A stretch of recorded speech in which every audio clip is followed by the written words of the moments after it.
I was taught these stories, each one, they say that they teach us how to live. They teach us how to conduct ourselves. Some of these stories are coyote stories, and we say the coyote is a great teacher because what the coyote does today are what people will do tomorrow unless they learn a lesson from the coyote. So the first coyote story I'm going to talk about is the coyote and the rabbit. When we say a long time ago, we say hiyai. And this was a long, long, long time ago, so we would say hiyai, hiyai, hiyai. There was a coyote, and this coyote was hungry, looking for something to eat. And it was dark, it was nighttime. And he seen a rabbit standing by some water, a pool of water. So the coyote ran up to the rabbit and was ready to kill the rabbit and eat the rabbit. And the rabbit just looked at him and said, "Wait, what are you going to do?" And the coyote said, "I'm going to eat you. I'm going to kill you and eat you." And the rabbit said, "Why kill me and eat me when look what the people did? People left this big, huge cake of acorn meal soaking in that water down there to cool it off. But they forgot to take it, and there's enough food there for both of us for days. We can share it." And the coyote looked at that huge circle in the water. The coyote said, "Get out of here, that's going to be mine." So the rabbit said, "Okay," and phew, took off. So the coyote started thinking, "I need to get that water out so I can get that cake of acorn meal." So the coyote started drinking the water. Kept drinking. Kept drinking.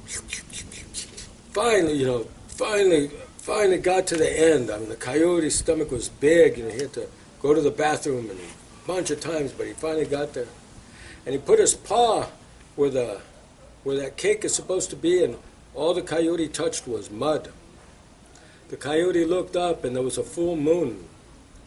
So what the coyote seen was the reflection of the moon in the water.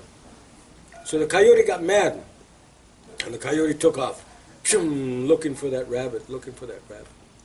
Finally, he seen that rabbit just leaning next to this huge boulder. And the coyote said, "You're not going to get away this time. I'm going to eat you." And the rabbit said, "Wait, you don't understand. This boulder is holding up the whole universe. And it's, for some reason, it's real wobbly. And I'm pushing to keep it up. But if it falls, the whole universe will cave in and we'll all die. Everything will die." And the coyote said, "Really?" And the rabbit said, "Yes, really." So the coyote started pushing on that big rock, that huge rock. And the coyote was pushing as hard as he could. And he told the rabbit, "Go get some help." And the rabbit said, "Okay," and took off. So the coyote pushed and pushed and pushed with all of his might. Finally, the coyote couldn't take it anymore. And the coyote just fell down, waiting for the universe to fall. Nothing happened, nothing moved. So the coyote said, "I've been tricked again." So the coyote went looking, going down the trails.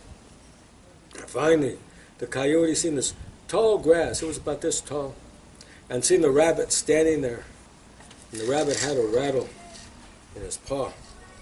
And the coyote said, "Now, I have you. You're not going to get away this time." And the rabbit said, "My friend, my brother, you don't understand." And the coyote said, "What?" And the rabbit said, "This has all been for you." He said, "The people are coming down from the hill, a big group of people, and we're all going to meet here at this place. And we're going to cook deer meat. We're going to have a big feast. We're going to sing songs for you. We're going to play games in your honor. This is for you, coyote, because we honor you." And the coyote said, "Really?" And the rabbit said, "Really?" And the coyote said, "Well, what do I need to do?" And the coyote said, well, the rabbit said, "This is what I want you to do.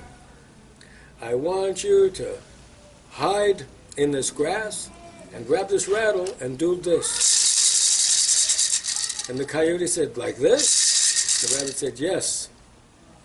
And the coyote said, "Why?" And he goes, "That way the people know you're here and they can make the party for you." The coyote said, "Okay, I'll do it." So the coyote started sitting down. The rabbit said, "Closer to the ground, closer to the ground." The Coyote put his ears down, put his tail down. The coyote had the rattle. And the rabbit said, okay, I'll be back. The rabbit took off up the hill, the road. He stood there on the road. Here came the people. They were coming down, and they seen this rabbit just standing on the road. And the people said, what are you doing? Rabbit, get out of the way. We're human beings. We're coming down the road, coming down the path. Move out of the way. And the rabbit just stood there and said, normally I would not bother you. You do what you do. But I was down the bottom of the hill in a matar, in a small little meadow, and there's a lot of grass there. And I noticed when I was there was a big rattlesnake, and it was shaking its tail. And I just wanted to warn you because a rattlesnake is poisonous, and you have children, and I know your children like to play, and I just don't want your kids to get hurt. And the people said, Chunyadwa, you're a liar. I said, get out of the way. And the rabbit said, okay. The rabbit moved out of the way, and the people started coming down, a whole group, a lot of people, coming. They started coming down the hill, coming down the hill. The coyote could hear them. The coyote said, it's my time. He grabbed this rattle. The people were getting closer. The coyote turned that rattle, shook that rattle. The people stopped, and they listened. Everybody was real quiet. And the coyote thought, maybe they didn't hear me good. Then the people started backing up. They were all backing up the hill. They got where the rabbit was, and they said, you're right, rabbit. There must be a huge rattlesnake. We all heard him. And it sounds like a mean rattlesnake, too. It sounds like a dangerous one. What should we do? And the rabbit said, well, you can either go around the other way. And they said, well, that's going to take us 3 or 4 days away from where we need to go. Rabbit said, well, the other thing is, because that rattlesnake's dangerous, you could set all that grass on fire, burn the whole thing down. That way you'll have no problem with rattlesnakes anymore.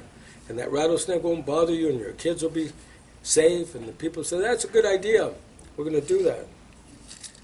So the people started coming down.